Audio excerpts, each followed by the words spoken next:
welcome back, guys. Kibla Ahmed out here, G-Man in Singapore. It's Brothers Geek Out Podcast 108, guys.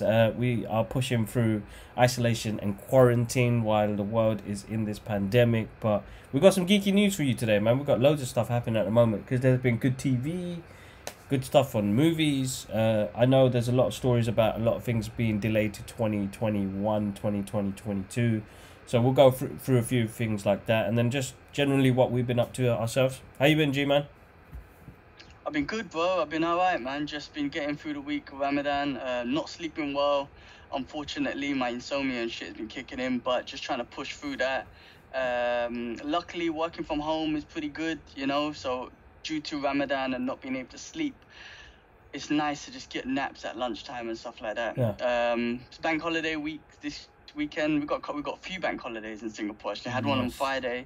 I took Monday off, so I got a nice 4-day weekend. Got next Thursday off, bank holiday, and then a month another one. So yeah, it's nice that it's happening. In a way, it's nice that Ramadan has fallen into this, or whatever has fallen into this time period where, you know, we could chill and whatnot. Like, of normally course. on a day when it's Ramadan and I'm indoors and I can't go gym and I can't do that, I'm like, oh man, I look outside, I'm like, man, I just want to do something. But you know, the lockdown and everything just kind of made it easier and comfortable to just chill and not feel like I'm not being productive or not, you know, of course, missing out on anything. No, definitely. I suppose it's the same way here as well. Getting to be at home, getting to do things around the house and stuff like that. So, yeah, working from home is pretty cool. I mean, I'm on furlough at the moment, so I only do a couple of things and they do the rest, basically. So, basically, I get to do all the housework, get to be with Lara most of the time and just chill, to be honest. But yeah, like today, going to go through a lot more artwork. Found some classic magazines. I don't know if I should keep them, sell them. There's some of them I'm going to keep. Some of them I'm going to keep. Because this is in mint conditions. Well, it's a couple of bruises and scars, but like me,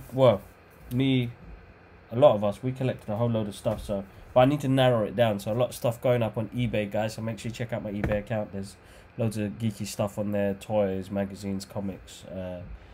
Just trying to run through and get through it, to be honest. Other than that, what you been watching recently, bro? Shit.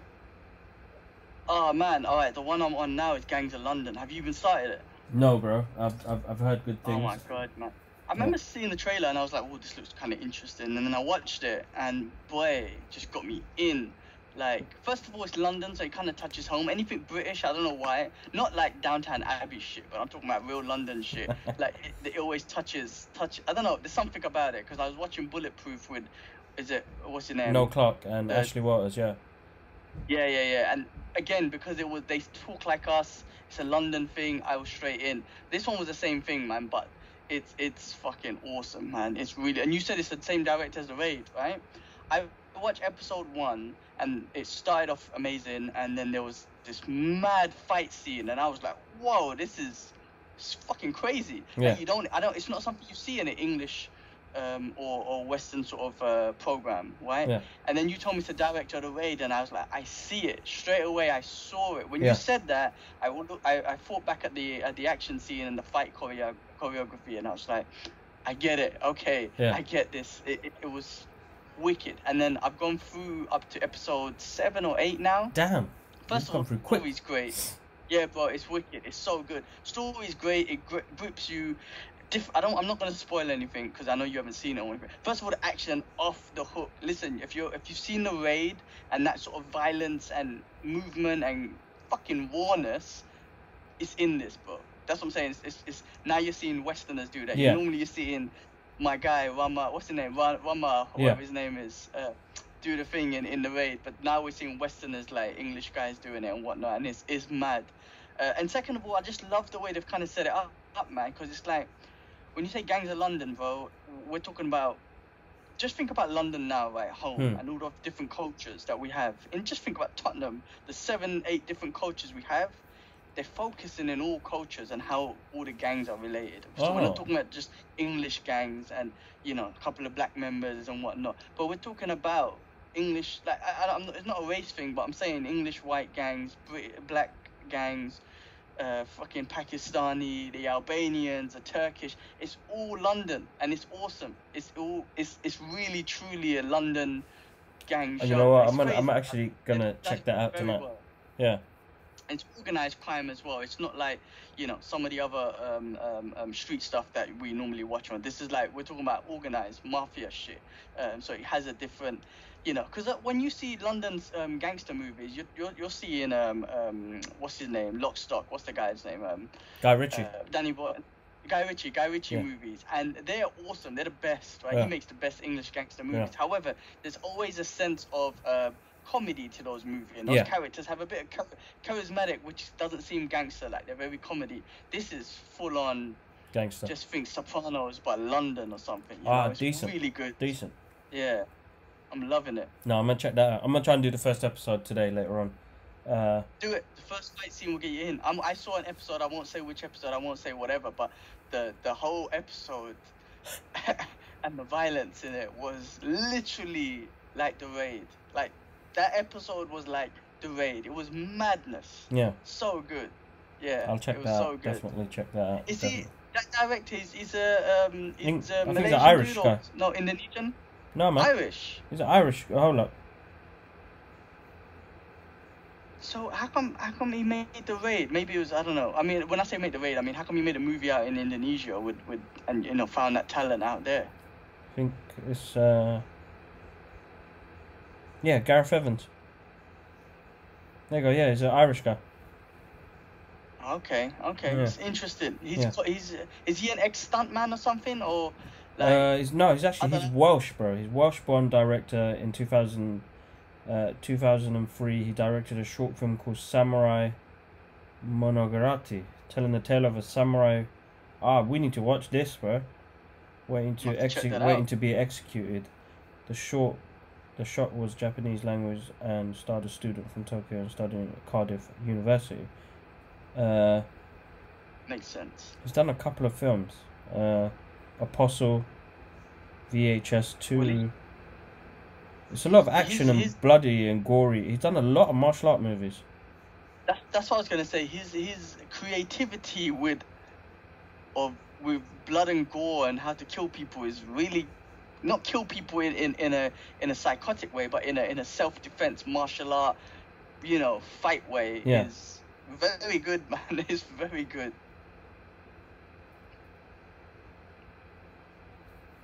That's awesome. That's actually really good. I want to see that samurai one. I want to hear your thoughts. Man. Watch it. It's a good show. It's on the list. I've written it down. So definitely, Gangs of London. I'm gonna check that out tonight. Started The Mandalorian again. Want to continue onto that. Finally got the thing to work on the bloody TV. Oh man, that was a mission. Disney. What was the problem? I don't know, man. It just didn't want to log in. Everything's the same still. The customer service guys, they dealt with it after, and then now it's working. Because I was like, if you're gonna give 4 users, then give me the 4 users, man. It's not allowing me to log in. It's a bit, you know, Disney Plus, man. Maybe they're still working on things, but it's a bit silly in regards to 4 devices. It shouldn't be 4 devices. It should be like Netflix, 4 usernames. That's it, not 4 devices. And they should track it by IP address. So if I'm on my phone and it says Gilman, then I'm cool. But if it's like just device, say if you at home, you got your phone, your iPad, your TV, that's 3 devices already. You're like, hold on, this is not as efficient as the Netflix no, it's not. It's not at all. So, sorry, excuse me. So they didn't. I don't know. They didn't think that through, and they're still going through phase. And remember, most of their programs have been delayed now, so I don't know what they're gonna go through at the moment now. All the Marvel stuff that we were waiting for have all been stopped because of production. COVID has really taken its straw on this. I have been watching this program called Prop Culture, which is on Disney Plus as well. If you get the chance, watch it, because we're big fans of props. We collect props ourselves, models, movie memorabilia. It was actually epic, because the guy goes around different parts of America and Walt Disney archives, where they keep all of these products. First episode's based on Mary Poppins. The second episode was based on Tron, bro. When you find out how Tron was made, the first Tron, and it's just amazing because you know that nowadays CGI runs everything. This movie was the first of its kind. Yeah, it didn't do good in the box office, but when you see what the process they went through to put this together and all the props and you watch Tron and you're like, wow, that looks amazing. You know, it's avant-garde, it's artistic, it's unusual to the movie goers, and I think that's why it didn't do too well, because people didn't understand that it had a slight message in there, which, you know, works with the time we live in now, because he gets to speak to the director and he goes, you know, because the director, he was at that time when he made that movie, he was a digital guy. You know, he was like processors and our digital clones inside a machine. You know, we have a digital identity. And that's what he was trying to say in the Tron. But now he, as a director, bro, he lives in the sticks. And he gone analog, bro. Everything he does is manual. He doesn't have. Oh, damn. Yeah, it's weird, like how it turned over, and he hasn't seen some of the products and the stuff he made for the film in 30 years, and the moistness in him, and it's a moist program, bro. It's moist. So what about the Tron Legacy, the new one that came out? He wasn't involved? No, that wasn't him. That was a different director. That was a kid that genuinely, he saw it and he said, I'm gonna direct the second movie, and he got to do that. And you see a clip of it. They speak about it and they do meet up with that director. But that was just more of a fan saying thank you and starting off a new franchise. The problem is with Tron, it's like Blade Runner. It's one of those unique movies where it doesn't have to do great in the box office, but 30, 40 years down the line, it's created a culture. Yeah, it's a cult classic. And you want it. You know, like how it's like, yeah, like how Back to the Future is as a movie, as a blockbuster, but it's created a culture and it's created a fandom. Tron has done that. Blade Runner has done that. You know, that's stuff you can't take away. This is cinematic movie history. You know what I mean? You can't take that away. But great program. If you get the chance, check it out. Sick. Okay, I'll check it out, man. I'm still watching the X-Men on there, which is so awesome. I forgot how good it is.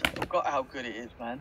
When I was a kid, you don't appreciate it as much, but now as an adult, it's weird because you understand things better, and get more moist and whatnot. But I just finished the Phoenix Saga, and I'm like, oh my god, how bad were the movies?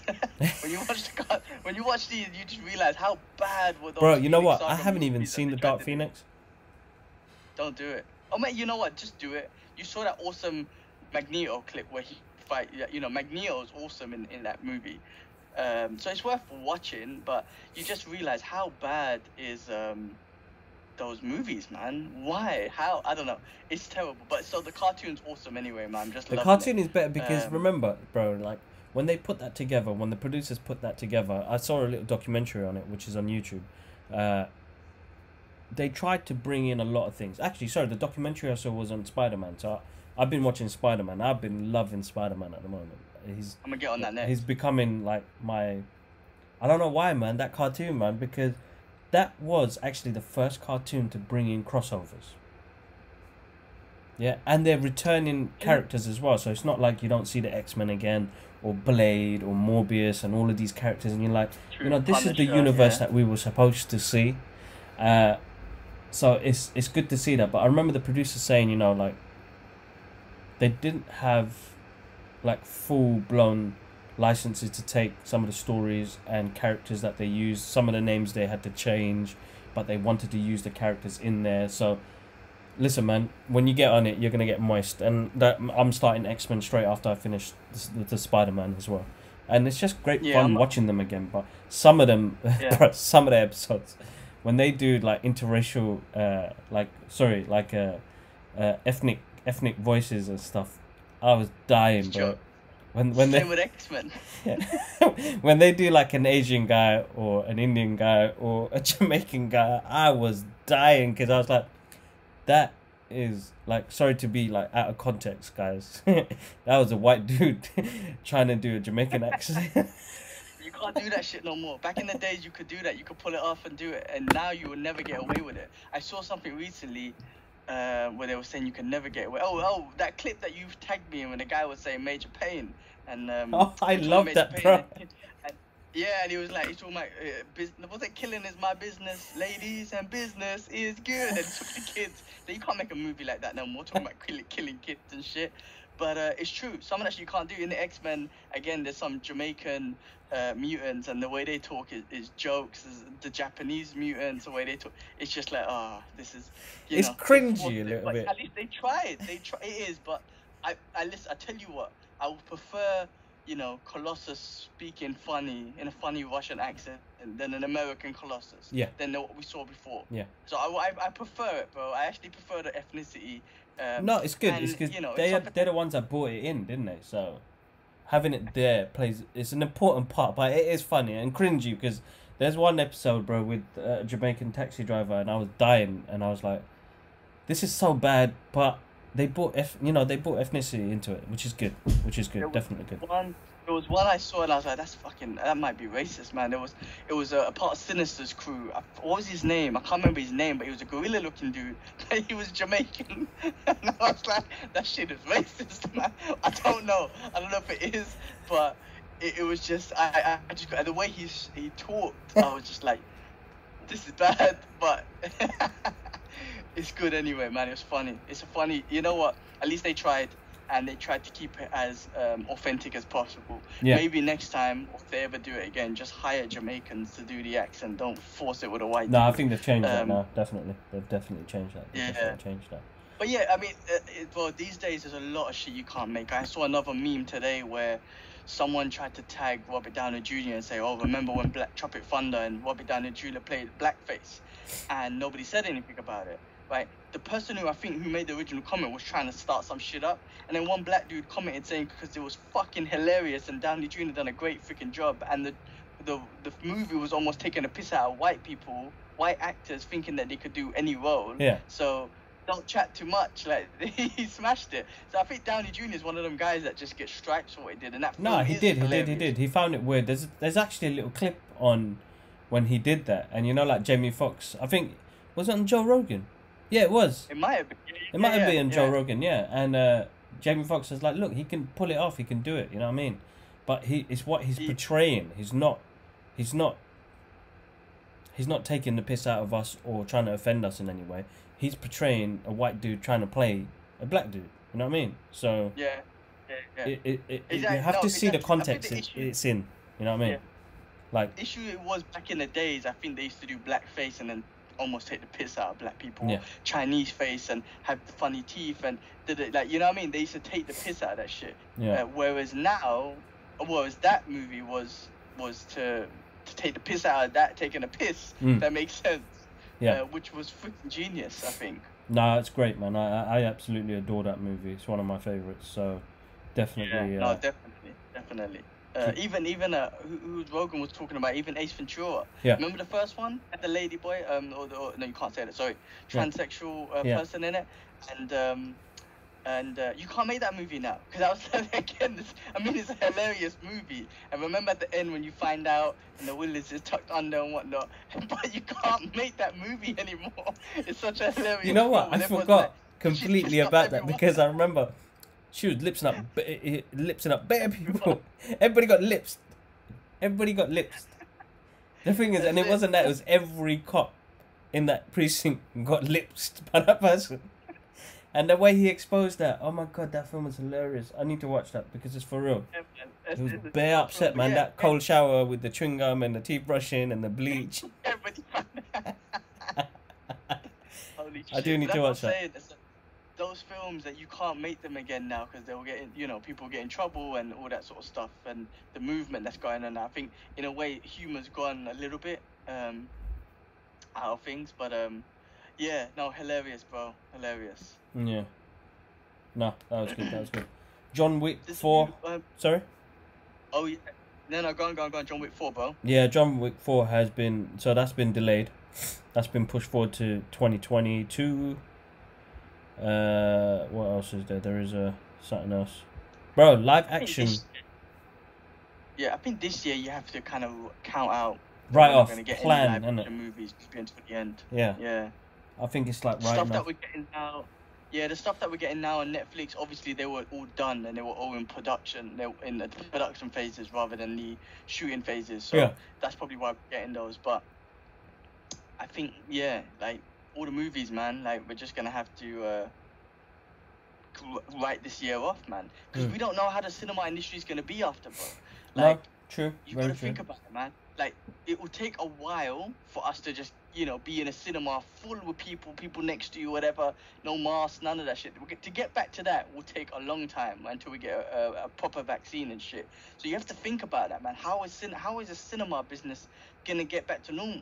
Are they gonna do one seat, which means they're only selling 50% of the tickets? Are they gonna do, does everyone have to wear a mask and you have to eat your popcorn funny, or no more popcorn and drink allowed, or you know what I mean? You got to think about it, man. Cinemas won't just open up and be like, cool, everyone get back in there and sit down and eat what you want and cough and sneeze all over the place. It's gonna be, they're gonna lose. Cinema, I think something like cinema is gonna take a while for it to get back to normal and their businesses to get back to normal, man. And obviously because of all the streaming stuff going on, man, there's a good chance that it could just be like, you know what? We're just going to have to start streaming our movies until the cinema business eventually gets back to normal, or maybe not. A lot of business cinemas could close down, man. No, of course. That's the thing. That is the thing that could happen right now. So it's just trying to... I don't know, man. I miss it. I do miss cinema, man. Definitely miss cinema. Me too, man. Me too, 100%. What else was there? Yeah, so the Russo brothers producing a live Disney Hercules movie. That should be interesting. Let's see what they do, man. I don't want to comment on these Disney live movies. To be honest with you, I think I've preferred all the cartoons so far. I mean, Jungle Book has been awesome. Yeah. Beauty and the Beast was good. But I think if I was to narrow it, if I had to pick one, I think I would go with the cartoons still, with all of them. Yeah, exactly. Same here. The cartoons will never... I don't know, it's that feeling, isn't it, of animation. It's hard to take that away from anybody, so... I don't know, man. A cartoon is mixed media. It works with everything, isn't it? Having a live action. To this day, I still haven't seen Lion King. It was good, but like I said, there was no emotions. You wouldn't feel anything. I didn't feel anything. I'm gonna check it. That's on Disney Plus. I'll check that out as well. Yeah, watch it with Alara and stuff. Yeah. But and it was John Favreau. That's as well, right? So it was good, but the emotional scenes were just not there, man. Couldn't get the lions to look emotional. I don't know. They should have done something with the faces. Like, I don't know, man. With the cartoons, like I said, you could show a lion being emotional. Make the eyes a bit more cuter and whatnot and sadder and stuff. But on a live action, lions don't get sad, man. Real life lions, man, they're just mean, and if they're sad, they just brush it off, and you don't see a lion sad. No, exactly. I mean, I don't think so, but what I mean. We lost somebody this week, a guy that was big in Bollywood and big in Hollywood as well. His name's Irfan Khan.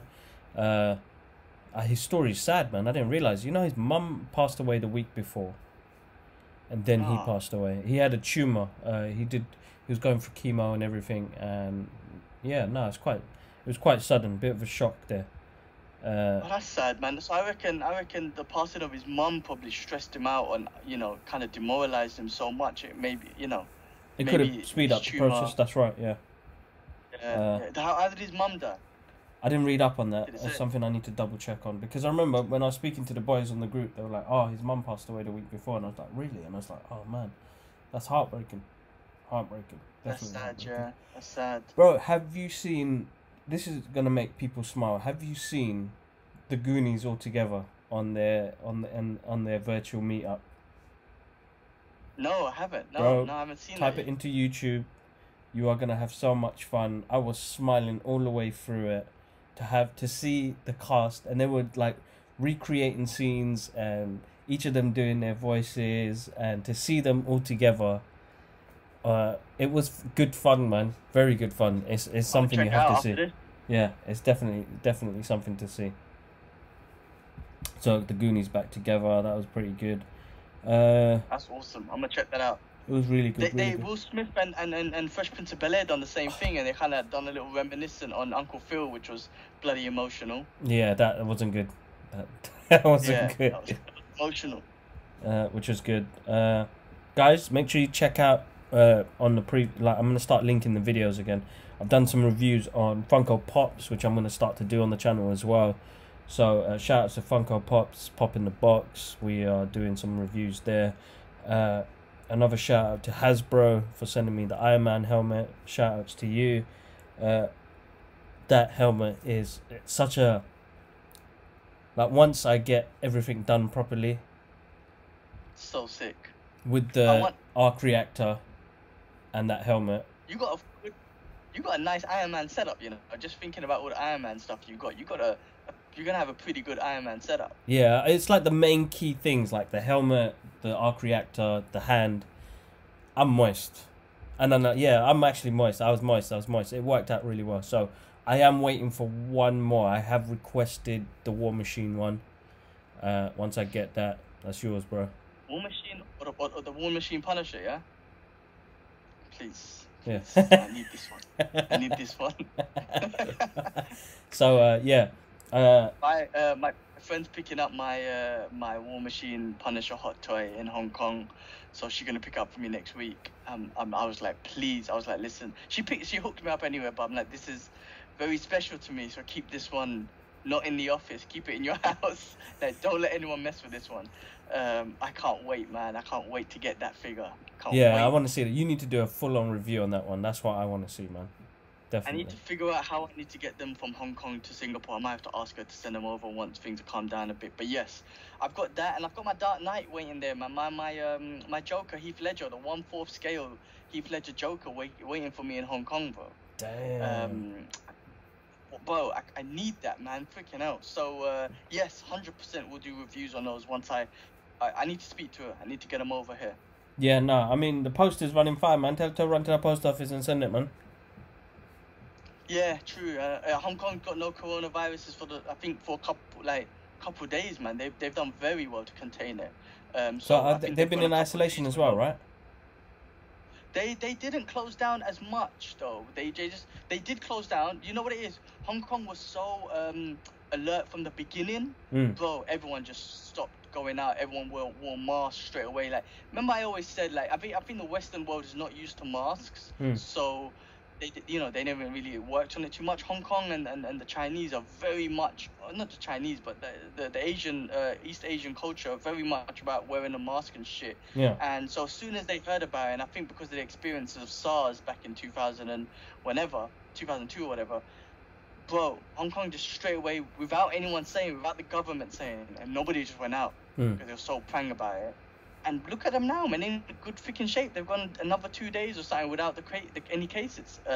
Considering the amount of Chinese that go in and out of Hong Kong, it's freaking connected to China. The country, they've been able to get through it easy. So that's great for them, man.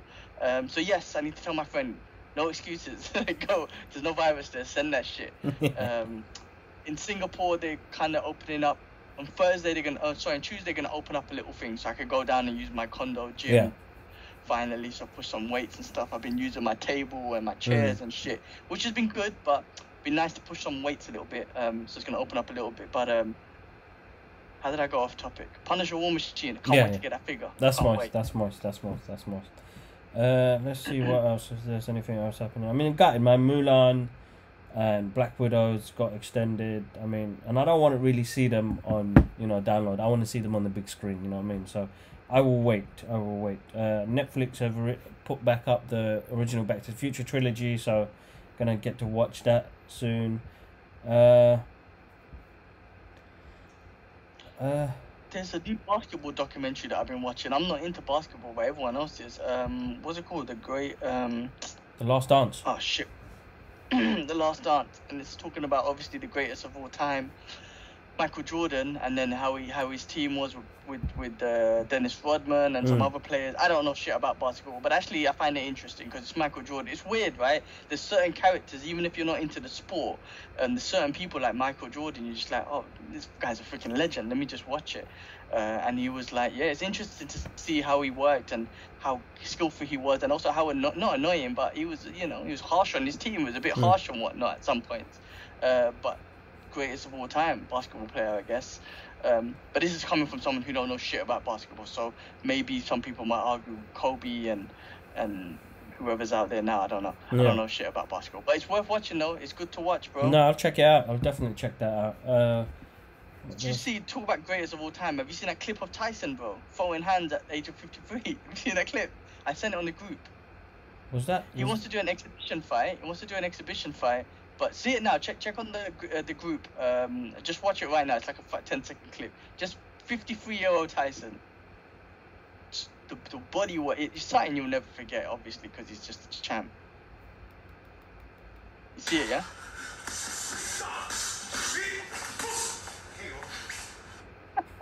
Pretty crazy.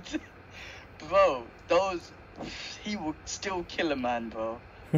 Unbelievable, man. Just to see Tyson, like, hearing him in the last couple of years, especially on the Rogan podcast, and then he has his own podcast, he's fought, and the way he talks is very, very deep, deep. And he spoke a lot about boxing and avoiding boxing because he misses that guy, but he doesn't like that guy, the whole vicious guy. But he knows. But now, I don't know. Now I feel like he's gonna approach it with a different, still with that vicious mentality, because those punches were vicious, bro. You saw those body shots. The way he just ducks in and just digs into them is amazing. But I think he's gonna come with a different approach. But yeah, I think he just wants to do an exhibition fight, and he wants to do something for the homeless and stuff.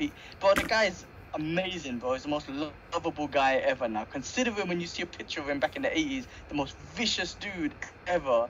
He is the most lovable guy now. I think he's trying to do this to I don't know, raise some money for homeless or something like that. He's amazing, bro. And he talks about how he used to be scared. Like, when you see Tyson back there, you're like, that guy can never be scared, right, of anything. He's talking about how he was scared to get in the ring, but he just made the walk. And then once he got in the ring and the ref says fight, just like every other fighter talks about, he has that tunnel vision. But he mentioned once that as soon as he signed a contract, we're talking about 8 weeks before the fight, he's already scared. And to hear that from such a legend and someone who you don't think goes through that shit, bro, it's so helpful for people to hear that, because you think, like, man, if Tyson felt like that, then it's okay for me to feel like that. Do you know what I mean? Of course, exactly. Such an inspirational guy, man. Love that dude, man. Shout out to Tyson. What was his podcast called? Hot Boxing. Hot Boxing, guys. Make sure you check out his podcast, Hot Boxing. It's on YouTube as well, right? Yeah. And all they do is just they get deep. He's a deep dude. He's got another guy called Evan. I can't remember his name. I'm sorry, man. He's a co-host as well. Evan something, who's an American football player, and they just kind of vibe well, and they have deep conversations, really good conversations with their guests and stuff. So definitely recommend checking it out. No, will do. Definitely check that out. Definitely will do. But yeah, that's about it on my side, bro. Everything that I've shared, and just trying to think if there's anything else I've been watching apart from Gangs of London, The Exchange. I watched a British movie called Blue Stories. Have you seen that? Is it good? So it's another one of those British crime, post-Cold War sort of thing. I feel it was between Peckham and some other place next to Peckham. I can't remember. Yeah. Ash was telling me I was shot in Enfield anyway. That from what he recognised. But again, I think, if you're not British, if you're not from London, if you don't, not from those vibes, then you won't probably give a shit about the movie. But again, because we're in that, where they talk like us, we kind of went through a little bit of shit when we were young, so you kind of relate to that, It's yeah, like, exactly. Boys in the Hood, right? When not that saying we can relate to it, but it's that street level sort of movie, type movie, and you kind of relate to it from us. So yeah, it was alright. It wasn't bad, but I watched it again. It was just a good watch, and just to see it kind of highlights the post-Cold Wars that's going on in the UK, and the knife crime, and shit like that. Which is a serious thing. No, it is, guys. It is. Knife crime is it's on a different level now, but it's just people. I don't know, man. It's just some people have to survive, and they have to take different routes, and so I'll check that out, though, weird, definitely.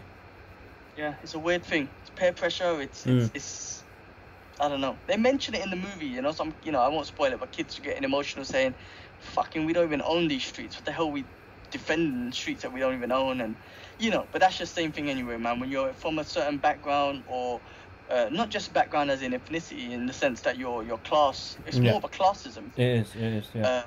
You know, it's unfortunately you just fall into that gang territory and shit. You know, it's just the luck of the draw, man, where you were born and all that sort of stuff, and the influences around you. Exactly. Deep.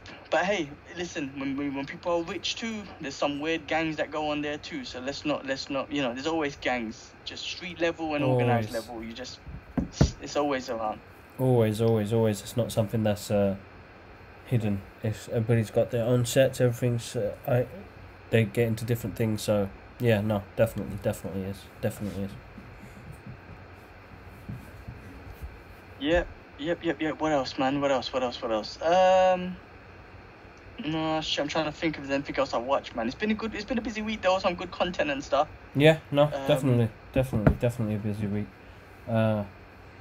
Let's hope for another productive week, and let's see what they say about how they're gonna change things in the UK. I know we're still waiting to hear some news to see if they can ease things down, but this is the problem.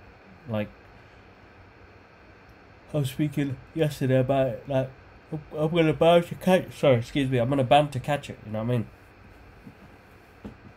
We don't know how it's gonna work because it's not immune to it, and there's no proper vaccine out. Yeah, but I've heard some other things where, again, it was on Rogan's thing, so I'm just kind of copying what he's saying, or heard what he's saying, or whatever. That they found that a lot of people, that the percentage of people having it and just being able to, their immune system being able to fight against it, has been a lot higher than they thought. Okay. So there's a lot of people that's already had it, and you know their body's already created the antibodies to fight the virus or whatnot. So yeah, surprising. I don't know, man, but there's a lot of, I think you know, yes, we need the vaccine, yes, we, you know, to go out there safely, we need that stuff, but a lot of people can fight against it naturally, and I think a lot of the deaths that they're showing out there also, you know, if you died from a heart attack but you had COVID, they're gonna pull it under COVID. You know what I'm trying to say? They pull it in under that. So that's another thing as well. The death rate's high because, you know, if you die at that moment, whatever the cause is, but you trace positive for COVID, they're gonna put you under that. Not saying that this thing ain't serious, because it's a scary thing still, but, and a lot of people coming out with, they're saying that there's long-term damage on the lungs and your taste buds, which is scary, bro. If I lost my taste buds, that'd be scary shit. But let's see, man. I think there's hope that a lot of people will be able to fight it naturally, and then hope that there's a vaccine, short-term vaccine that'll come out soon. Yeah, I hope so, man. Inshallah. I've been praying and doing dua. Yeah, I think watching that video of the mosque guy, uncle, really, like, I was like, oh man, touch me. Yeah, so there's a lot of people lost. Yeah, a lot of close people. So condolences and prayers go out to all of you. Like, it is tough times. It's not going to be easy. But yeah, we've got to battle through. We've got to push through. Definitely. Oh. Mash up. A little girl kicked me in the face when she woke up. Basically. She's so much more active now, man. It's unbelievable. Bare random conversations. But yeah, all is good. I think that's about it, G-man. That's all I got on my side. Cool, man. It's about 6 o'clock here now. I'm gonna work out for an hour and then break my fast around 7. And then yeah, we got a big family call later, so I'm looking forward to catching up then. Yeah, definitely. We'll see how everybody's doing and join in. But yeah, thanks for joining again, G-man. Keep spirits up. We do what we can to try and battle through all of this. Guys, massive thank you for everybody coming to the channel, watching the videos. You guys are absolutely awesome. Your comments, your likes, your dislikes, it means the world. If you guys like this content, share it with friends and family. Make sure they get to hear our opinions on things and see our geeky world. But yeah, massive thank you to you all, guys. You guys are absolutely awesome, and we'll catch you up soon. One love. Peace.